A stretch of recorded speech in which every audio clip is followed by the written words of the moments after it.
1971 সালে পাকিস্তানের তৎকালীন প্রধানমন্ত্রী জুলফিকার আলী ভুট্টো জাতিসংঘের সাধারণ পরিষদে একটি অত্যন্ত গুরুত্বপূর্ণ ভাষণ দেন। এই ভাষণটি ছিল পাকিস্তানের পক্ষে আন্তর্জাতিক সমর্থন অর্জনের উদ্দেশ্যে এবং এটি ঐতিহাসিকভাবে ভারত পাকিস্তান সম্পর্কের প্রেক্ষিতে বিশেষ গুরুত্ব বহন করে।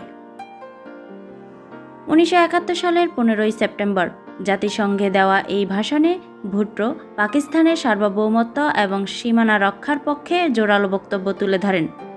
তিনি বাংলাদেশ মুক্তিযুদ্ধ এবং ভারতীয় হস্তক্ষেপের বিরুদ্ধে পাকিস্তানের অবস্থান স্পষ্ট করেন।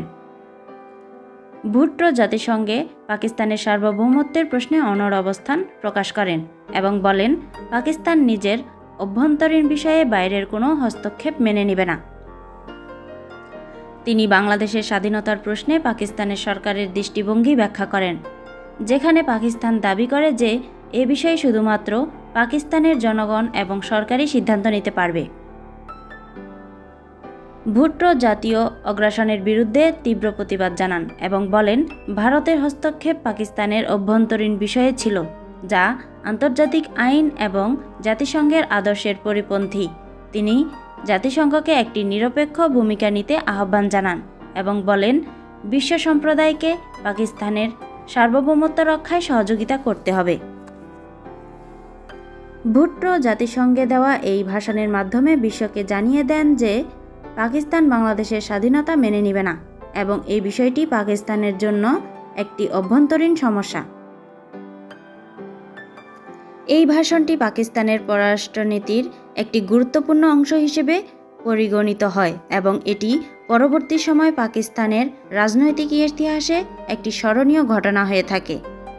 1971 সালে বাংলাদেশের স্বাধীনতা যুদ্ধের পর পাকিস্তান ও বাংলাদেশের মধ্যে সম্পর্ক অত্যন্ত তিক্ত ছিল। পাকিস্তান দীর্ঘ সময় ধরে বাংলাদেশকে স্বীকৃতি দেয়নি এবং যুদ্ধকালীন অপরাধ ও দায়িত্ব নিয়ে বিতর্ক চলছিল।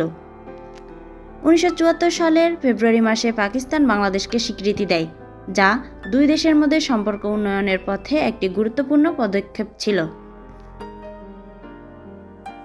1974 সালের জুন মাসে পাকিস্তানের প্রধানমন্ত্রী জুলফিকার আলী ভুট্টো স্বাধীন বাংলাদেশে প্রথমবারের মতো সফর করেন।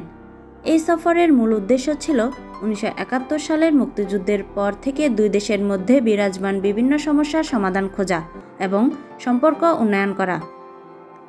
জুন 1974 সালে ভুট্টো ঢাকা সফরে আসেন এবং বাংলাদেশের প্রধানমন্ত্রী শেখ মুজিবুর রহমানের সঙ্গে বৈঠক করেন। এই সফরে তিনি বাংলাদেশের জনগণের প্রতি শুভেচ্ছা জানান এবং দুই দেশের মধ্যে বন্ধুত্বপূর্ণ সম্পর্ক স্থাপনের আহ্বান জানান। তবে এই সফর চলাকালে ভুট্টোকে কিছু বিক্ষোভের মুখোমুখিও হতে হয়। বিশেষ করে সাভারের জাতীয় স্মৃতিসৌধে শ্রদ্ধা জানানোর সময় স্থানীয় জনগণ কালো পতাকা প্রদর্শন করে এবং বিক্ষোভ করে। এছাড়া ঢাকার তোপখানা রোডে ভুট্টোর বিরুদ্ধে স্লোগান দেওয়া হয়, যা নিয়ন্ত্রণে রক্ষী বাহিনী লাঠিচার্জ করে। অন্যদিকে ভুট্টোর সফরকে কেন্দ্র করে কিছু স্থানে উচ্ছ্বাসও দেখা যায়। ফার্মগেট এলাকায় ভুট্টোর মোটর শোভাযাত্রার সময় কিছু মানুষ করজোড়ে হাততালি দেয় এবং উচ্ছ্বাস প্রকাশ করে। তবে এই উচ্ছ্বাসের পেছনে সরকারের প্রতি জনগণের অনাস্থা এবং রাজনৈতিক পরিস্থিতির প্রভাব থাকতে পারে। সফরের শেষ দিনে ভুট্টো সাংবাদিকদের মুখোমুখি হন এবং সেখানে তাকে কঠোর প্রশ্নের সম্মুখীন হতে হয়। সাংবাদিকরা 1971 সালের গণহত্যার জন্য দায়ী ব্যক্তিদের বিচার সম্পর্কে প্রশ্ন করেন, যা ভুট্টোর জন্য অস্বস্তিকর পরিস্থিতির সৃষ্টি করে। Report news protocol.